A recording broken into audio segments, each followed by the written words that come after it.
en la zona centro.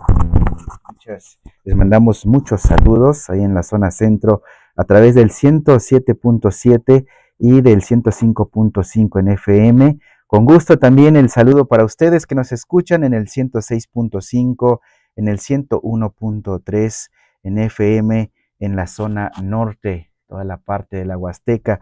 Ahí el saludo con mucho cariño, quienes nos escuchan. Y por supuesto en la zona sur, en la 95.7, les saludamos con mucho entusiasmo. Yo soy su amigo Mazipín Inocencio Flores Mina, como siempre. Pues también aprovechamos para agradecer pues a estas instituciones que hacen posible Quintapuancán y Tolaxputma Quintachuhuincán, a nuestras autoridades de la Academia Veracruzana de las Lenguas Indígenas y por supuesto a las autoridades de Radio Más. Un saludo a nuestra queridísima Alejandra Mota Romero, subdirectora de Radio Más, y el maestro Victoriano de la Cruz Cruz, director general de la ABELI.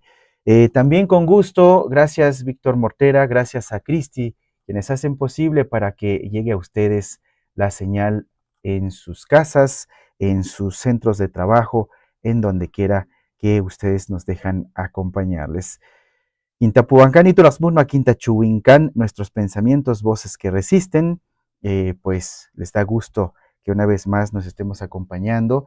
Y bueno, pues ya va finalizando este mes de febrero, que ha sido de mucha alegría, sobre todo porque pues hemos conmemorado una fecha importante en los días pasados, el 21 de febrero, y bueno, pues por otro lado han comenzado ya muchas actividades en nuestras regiones, ya sea para